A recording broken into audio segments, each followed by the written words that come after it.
Hey everyone, this is Parthi from LetterDrop. On this podcast, we learn practical tips from B2B growth and marketing practitioners that you can start applying today. Go-to-market is changing with AI and especially with this unforgiving capital environment. The playbooks from the past decade aren't going to work for you quite as well anymore.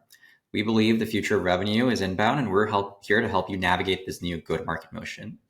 And so with that, today on the show, we have Adam, who is the founder of Growth Union, joining us. Adam was also an advisor for LetterDrop and really helped us get a lot of our initial customers and help us understand how marketing leaders think. So super excited about this episode. It's very personal to me as well.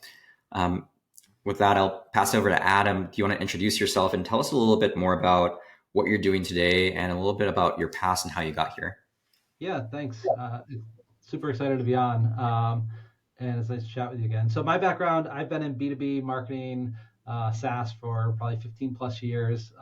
Mostly demand gen growth is my primary background. I led growth at G2 for about 2.5 years, then led the marketing team at HelpScout.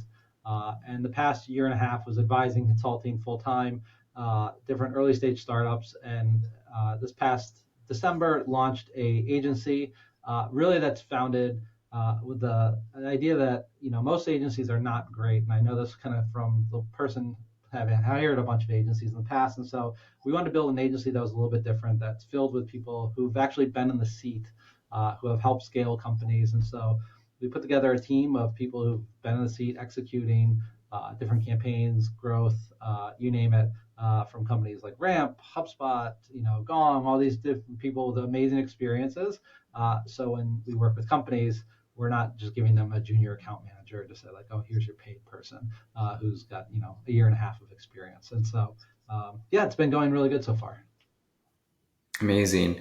And let's dive into what you're seeing across the clients you're working with right now. What do you think is changing in marketing and growth in 2024 compared to what you've seen previously, maybe a couple of years ago at HelpScout or G2? Yeah, I think the standard playbook, like you kind of mentioned, is kind of going out the window, right? I think like every channel has gotten so crowded and so infused with money, I feel like, that it's really hard to compete. And so if you're an earlier stage startup and you're coming into a space, like what's your best bet, right? You can't outspend the competition. You can't spend more money in AdWords or Facebook ads. And even if you could spend at the same level, there's 300 companies in your category or space who are also spending money on the same keywords, right? So you have to be 100 times better than all of them in order to actually win in that channel. And so I think, and you could look across on content the same way, right? I think content is another area where it's super competitive. And so how do you actually do something that'll help you win? Like, where do you find the channel? I think a lot of companies struggle with that.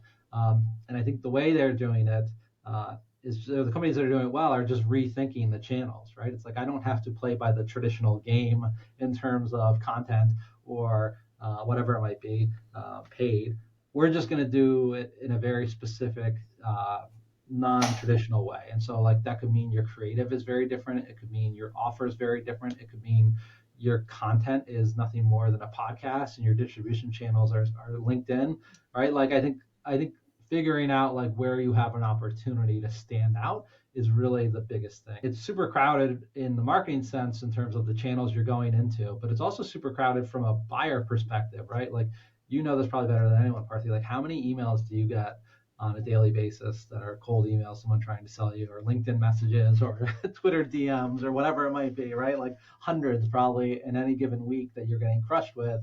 And like, do these people really have a chance of standing out? And so I think what I'm seeing changing is like the better marketing teams are the ones that are coming at it from a more creative standpoint. Absolutely. And I feel like that's something I've been observing too for ourselves and also with some of our customers at LetterDrop as well, just understanding like who's doing well and who's not. It really comes down to like actually having like great positioning, actually having something unique, and also approaching the same channels. There are only so many channels, but approaching each channel in a way that is a little bit different from everybody else. I think to your point, you can't do the same thing as your competitor who has 1,000 times the budget and hope to succeed. Like you have to figure out like what are the gaps in there, like what can you do differently, like how do you niche down, how do you have like better creative in order to stand out. So given that, what do you think that at least amongst your clients, like what do you think marketers and teams should be focusing on going into 2024, and what are things that you can be you're like, hey, like these are things that are probably like lower ROI for you in the short term. Maybe think about these kinds of things once you're larger and you're more scaled up. Yeah, I think narrowing in kind of your target market of who you're going after is really important, right? Like you might technically be able to sell to every B2B SaaS company, right, in the world, but like you can't market to all of them and you can't sell to all of them right now at your stage probably, and right. So instead, to me, it's much more of like the ABM style approach to say like, okay, let's pick the 200 companies we would love to have as customers by the end of the year. And let's get a goal of get 20% into meetings this quarter, right? Or 25% or whatever it is, right? And so then it's like, okay, what would our strategy be from a marketing perspective to get in front of them, right? And so if you have then, your 50 customers you're trying to book meetings with, you can be very hands-on in terms of the way you're approaching it, right? Like you don't need to be everything to everyone and kind of blast the universe. And it's like, okay, we have these 50 people we're trying to book meetings with. Should we go to their city? Should we host a dinner? Should we invite them all on as podcast guests onto our podcast, right? Should we host webinars with each of them? Should we send them a direct mail campaign? Should we do all these different kinds of things to stand out, right? And so I think figuring out like the refined kind of scope of who you're going after is really big. And I think the other thing that's super important when you think of marketing, you don't have unlimited resources, right? You're not a giant company. And even the companies that do have unlimited resources are trying to cut back on their resources, right? And so I think one of the big things is how do you get everything to play off of each other, right? And so I love kind of the concept of working in themes in marketing, right? So that this quarter our theme is X, right? And so it could be whatever. And then how do you tie all your campaigns around that so they play off of each other, right? So that your social posts around this topic are all inviting people to join your workshop that you're hosting at the end of the month or whatever it might be, right? And so then the workshop is then leading people into an ebook or whatever it is. So everything is kind of leading off of each other. Because I think like when you don't have unlimited resources, you need all of your marketing to be working together. And especially if you're going after 200 companies, you can really make it feel like, man, like we were saying before this call started, I was like, man, I see letter drop everywhere. And I don't know if it's just you guys are doing a fantastic job and everyone's feeling that, or if it's just because this is my little universe, right? And I see you engaging with all the content people I know, and I see your comments on things, and I see people commenting on yours that I know. And so it's like, you don't have to be everywhere to everyone. You're doing a really, really good job of staying in front of the right people in the right circle. Absolutely. Yeah, I think focus is definitely a big thing. It's something we've done recently also. Like we just created like an ICP list and said in terms of at least outbound and intentional marketing, we're just going to think of this as like our universe of companies that we could even go after. Something I noticed when we talk to a lot of companies which practice ABM is they think of ABM as two things. It's just like account list, people at these accounts who are stakeholders, and then set our BDR, SDR after them in terms of cold email sequences, and let's run a bunch of display ads against the superset of companies which would contain them. And that is it. That is ABM in, I want to say like 90% of people's minds. It sounds like the way you described it was very different. It was like, let's think about dinners, let's think about podcasts, let's think about things which don't scale, right? I thought that was very, very interesting, where people maybe get the focus part right, but then they don't know what to do with that focus. Yeah, exactly. It's more about the relationship, right? Like, and I guess that's really what it comes down to. Like you said, like, what should you focus on? And I said, focus. I answer back to you. Focus on focusing, but really it comes down to like focusing on relationships, right? Like you want to build relationships with those 50 people, because like I think now more than ever, people buy based off of like the relationships they have, who they know, who they trust. Either whether it's me asking other marketers saying like, hey, what are you guys using for content management? or what are you guys using for, your direct mail platform, or whatever it is, right? Like I'll trust their opinion.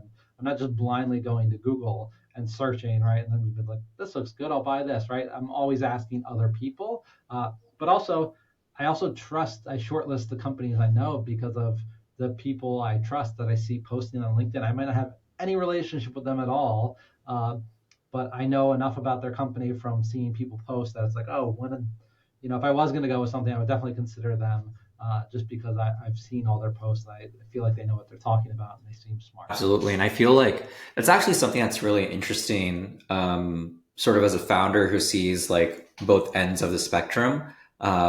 Go to market and distribution can definitely win you a lot of business, even if your product is, I don't want to say subpar, but doesn't deliver results. And later on, you see that in terms of like long-term success, I think people definitely do care about results. Essentially, when their role is on the cutting board, the thing that they're looking for is like what vendors, what services are things that help me keep my job and get promoted.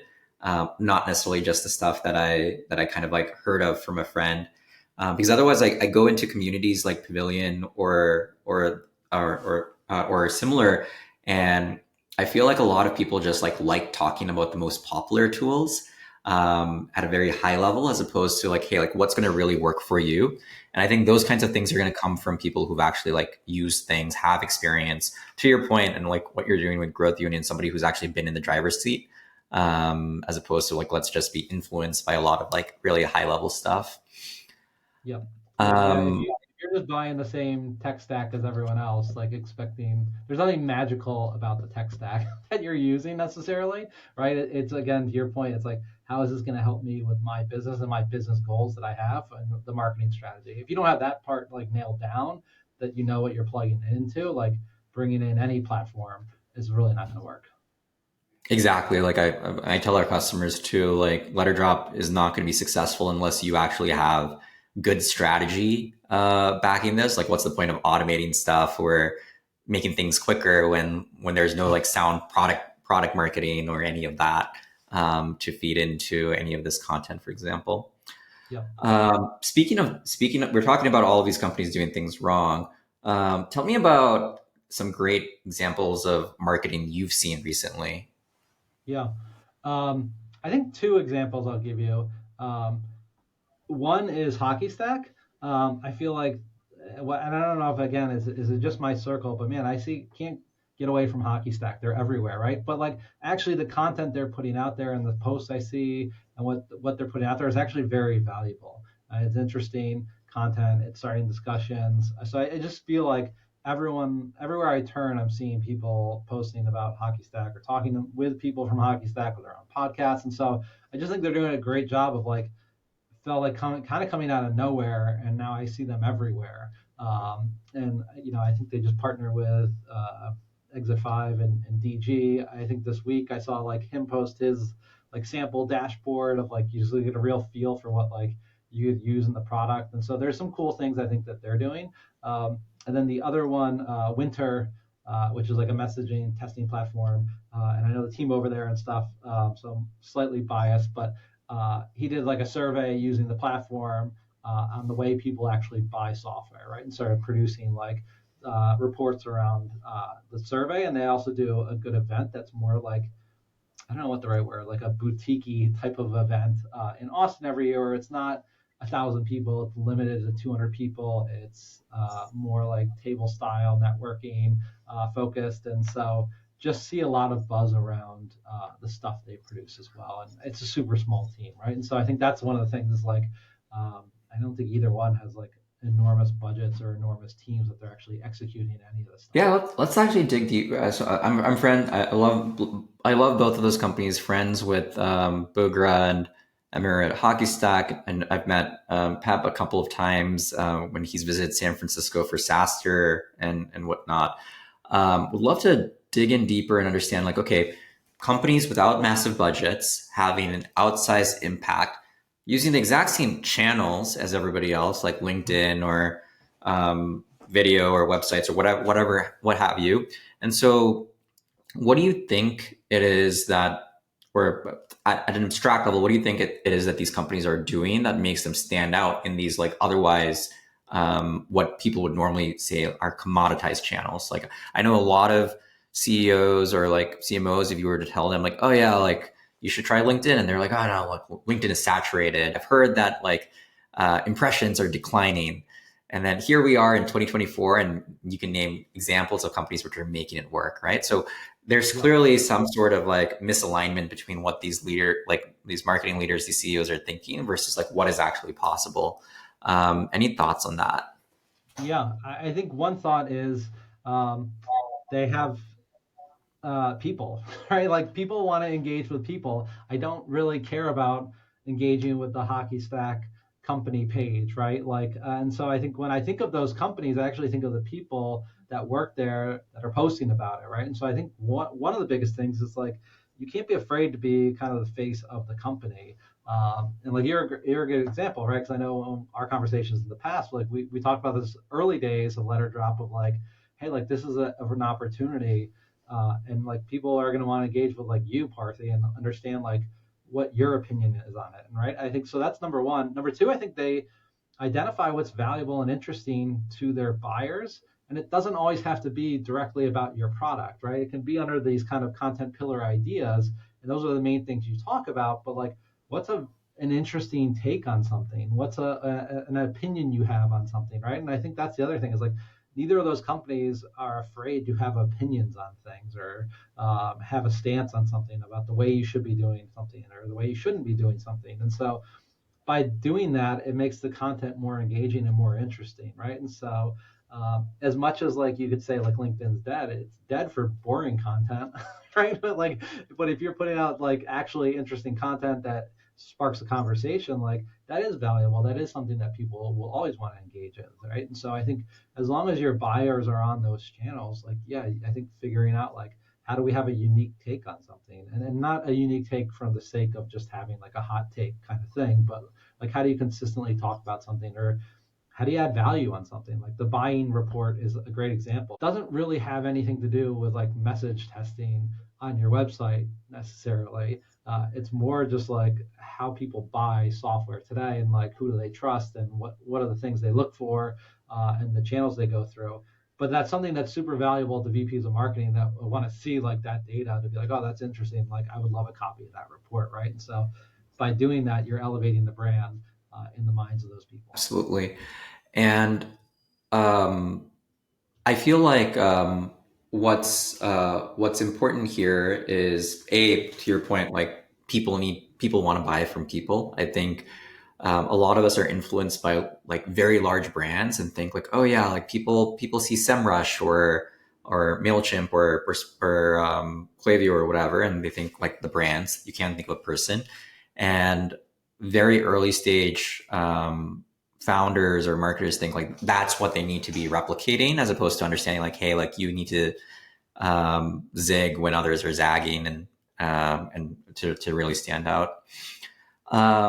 In terms of uh, examples of like bad, and possibly like you haven't seen them because by definition they don't get seen, but examples of bad marketing you've seen with folks in the past where you're like, hey, like I think like you should stop burning money or time on something on something along these lines. And you don't have to name names, just like in abstract, that's fine. The other day where I was like, everyone came over to me and they were trying to upsell their product to me.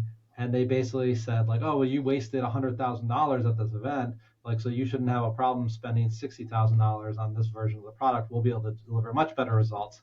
And I kind of laughed at them. I was like, yeah, but this event's going to drive $4 million in pipeline for us, right? Like, and so it's like you can hate on trade shows. They might not be efficient for everyone, but they're efficient for us, right? And so I don't necessarily, it's hard to look at things and say like it's bad marketing. What I would say is like I get a lot of glimpses into the back end of people's marketing. And when I talk to companies, I talk to founders.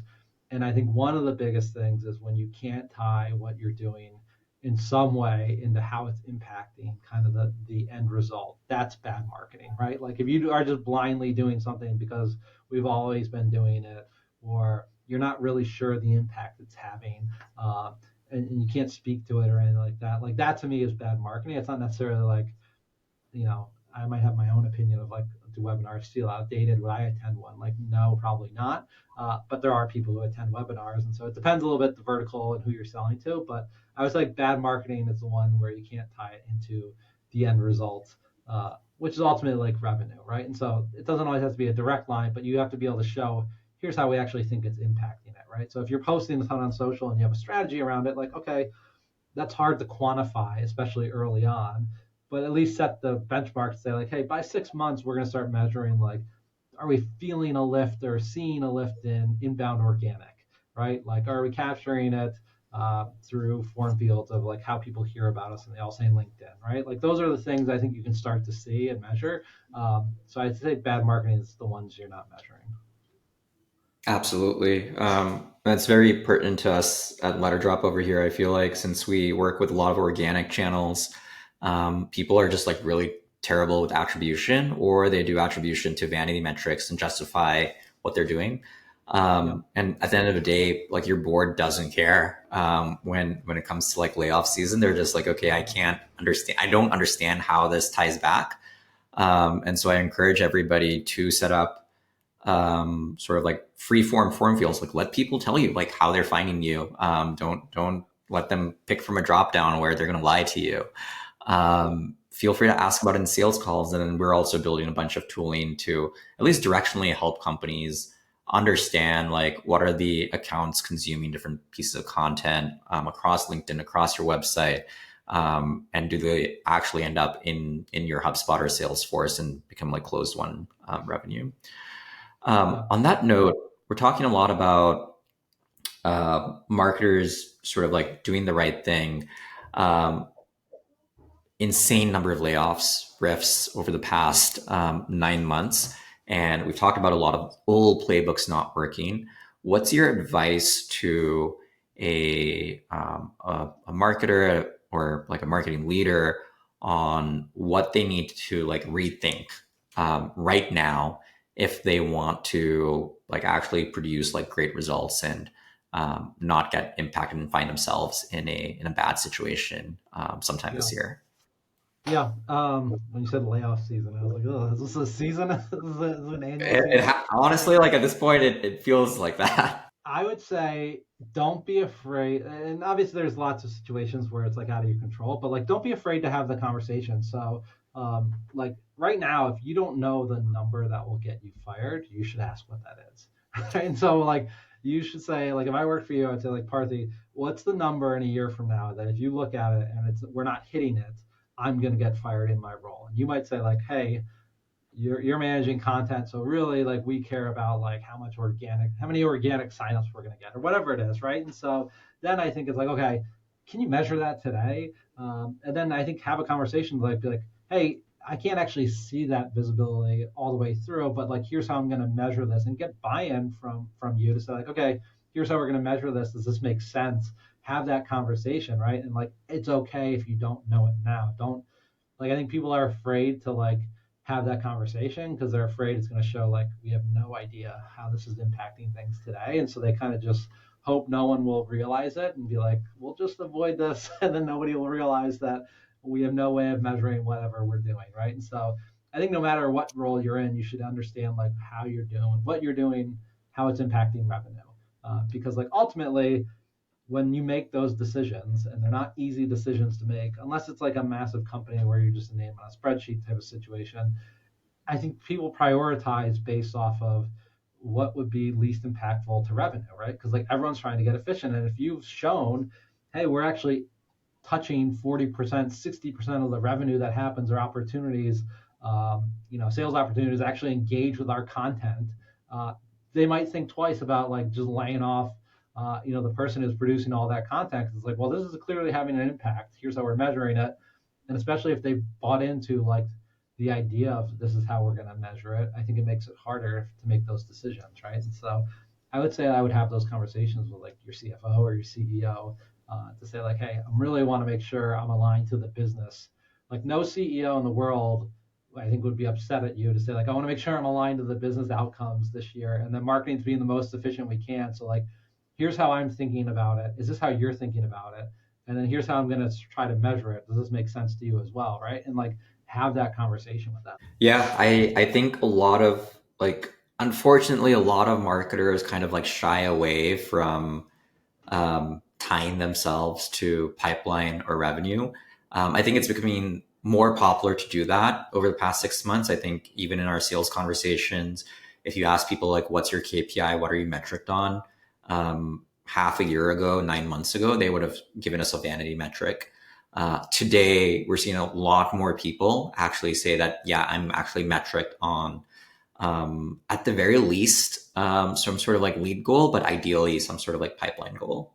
Yep. Yeah, and I think it's like it's hard to say that sometimes because I think like marketers like there is a softness to like an immeasurable thing about marketing, right? Like where it's like how do I measure the impact of this? And some of it's a leap of faith, but if it's going to be a leap of faith, at least have the conversation that you guys all agree it's a leap of faith, right? So to say like, hey, we all know like if I was buying, if you're buying whatever platform next, the way you're probably buying it is not just going on Google, right? Like, and I always give like actual examples. Say like, okay, if you're going to buy a marketing like analytics thing, I just mentioned Hockey Stack 4 times in this conversation. Like, how I would do it is maybe like I would type in them into Google. I wouldn't click on their ads. I'm not a monster. I would click on the first organic search result, and then I would probably inbound, right? And then it would be like, wow, we got this organic inbound. The reality is, it wasn't because of content. It wasn't because of SEO. It was actually because of what I saw on LinkedIn. And so, I think if you're going to have those conversations, at least get buy-in to say like, this is valuable, and we all agree this is the way our buyers buy. And then we can't fully measure it, but here's how we're going to like gauge it in terms of success. And at least then you have the buy-in, or you could see like this person's actually, the founder's not bought in at all to this approach, and they only want to see direct results. Okay, how do you actually drive direct results then, right? So that like here's the number they care about, and we better be able to show them exactly how we're doing it, because then you can prioritize your content projects, because there are things that aren't tied to direct results ever. And I think don't spend your time doing those things if you know there's no appreciation for it. Absolutely. And it's a hard position to be in as well. What I've been seeing recently is a lot of people talking about marketing rolling up to the CRO, especially like mid-sized companies where they have that kind of scale. And then a lot of marketing thinking starts to become very short term. It starts to become a lot more like sales. And so I think it's healthy in the sense that like, okay, like now you're definitely tied to revenue and a pipeline goal. It's unhealthy in the sense that they can never really think long term. They're always thinking about like, how do I hit this number for next month or the quarter, without being able to stretch and think, okay, like what's going to win us the war and not the battle, essentially. Yeah, I hate that that like short term thinking, and it also is from a place of fear, right? It's like I'm afraid that I'm gonna get fired if I don't hit this number, and so what are people gonna do? They're gonna just do the safe things from a marketing standpoint, and only do those things. And the reality is, like you said, you're missing out on some of the like potential home runs. Because you're not letting the team take swings. And I talk to a lot of founders, and like that's one of the things I hear a lot. It's like, oh, our marketing team isn't taking enough chances. They're playing it too safe. And it's like, then you dig in with the marketing team. It's like, well, you're kind of setting up the culture where they're like all petrified they're going to get fired if they miss this number. And so they're only going to focus on these things, and they're going to maximize their spend all the way in on whatever's working, right? They're not going to set aside 20% to do experimentations with and test with and all these sorts of things. But that's where you can get some of the big unlocks if you could actually like let them do those things, right? Like these types of campaigns that nobody else is doing. Well, if nobody else is doing it, like how do you know it's going to work? You don't. And so I think it's a lot safer to say like we're just going to run paid ads on these search terms, and we're going to run LinkedIn ads, and we're going to run display, and then I think that's an easy answer, but that's probably not going to unlock some monumental growth for you. Absolutely. And honestly, I feel like that is what 90% of marketers are doing today. Unfortunately, I think we have a customer where a lot of their strategy is like there are 5 pages on their website, which drive a lot of organic traffic via SEO. And it's just like updating those 5 pages over and over again. And the content's not even that great. Like, I don't know like what the conversion rate looks like from that point on, but I think there's just so many other opportunities for them than to just keep like riffing on those pages. But I think the incentive structures in place at the organization are in such a way that it is in their best interest to essentially do that. Last question. I was talking, like, let's talk about how marketing teams are changing. So I was talking to Kathleen at Market One recently, and an interesting thing she mentioned was she's noticing that the composition of marketing teams is changing. And basically, it's maybe we're no longer in the zero interest rate environment, but in the past, maybe we had like larger teams, more specialists on staff, just more headcount in general. Now it seems like maybe you're seeing like smaller marketing teams, more generalists, and then they're working with specialists or they're looking for external help to help them like get into the nitty gritty details. And so that's where like fractional work or agencies like Growth Union, or maybe tools which help abstract away some of the technical details or like playbooks you might want to run like Letter Drop come into place. Any thoughts or observations there, especially as you're working with new clients? Yeah, I think for early stage startups, I would say I think that's definitely the approach they're taking because I think it's the less risk adverse approach, right? And so if you're going to hire a marketer and bank it on like I'm going to hire the right growth marketer, um, that's a bet you're making, right? Like, and it's very risky because I think if they push you down the wrong strategy, you don't take 6 months to figure out it's the wrong hire, and then maybe another 6 months to undo what they've done. And so I think one of the ways I think people are looking for fractional help and like more seasoned people is it might be hard to hire someone who's, led growth at some of these bigger companies and stuff like that. But like you want their advice on the strategy to say like, okay, how should we set this up? And then I think from an execution standpoint is like you can start to move faster by having agencies or freelancers and stuff like that come in and do the execution to say like, okay, can we now that we know the strategy and we feel good about that, can we bring people in to help execute and help us move faster? And it's just going to be quicker for us than trying to hire a content person who's going to try to do all this type of content, right? And like, I think one of the other things is you don't even know if that's necessarily the right channel for you yet, right? Like you haven't figured out your growth lanes. And so at some point, I think it makes sense once you're like, oh, there's something here, we should scale it up. It might make sense to bring in a full-time person to manage our paid channels because, we have three of them and they're working really well. And so like, we don't want to keep paying an agency 10% of our spend. We want basically to bring someone in-house and have it here. And so I think it hits a scalability point where it probably makes sense to bring in-house. But I think early on, I think it makes all the sense in the world to kind of take that approach. Because I think Gotcha. And in terms of, so if you had to specifically tell a company, like, here's when you think about having somebody in-house versus looking for external help, like what would that sort of like decision matrix look like for them? Yeah, I think if you're going to bring someone in-house, like generally, I think it has to be more of a defined thing that you need, right? Like I think like having a product marketer makes a lot of sense, right? So I think like those kinds of roles typically make a lot of sense to have in-house because that's something you want someone living and breathing the product, understanding it, helping with your messaging positioning, no matter what channel you try to scale in, that makes sense to have as an in-house person, right? And so I think on growth channels, you don't necessarily know the channels you're betting on yet or what the approach is yet. And so I think that's where there's an opportunity where if you are going to build it in-house or you're going to hire someone in-house, they need to be a very broad generalist, right? Who can do lots of different things. Those people are hard to find, right?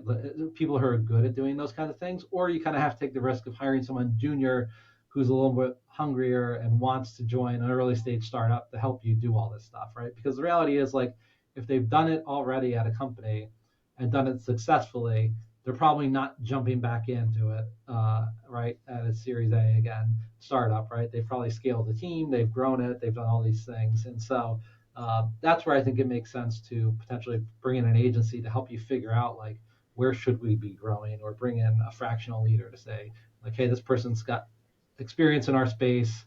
They understand the buyer we're going after. I want them to help us build out the strategy for how do we test, how do we iterate, like what are the early bets we should make? Because I think one of the kind of blessing and curses of startups is like you can do 100 million things from a marketing standpoint, uh, but you really can't, because you have to be kind of back to where the conversation started, focused, right? Like you really have to be focused on like where do we feel like we have the best bets, and how do we run at those quickly, early on, so we can figure out like is there something there or not to scale. Absolutely.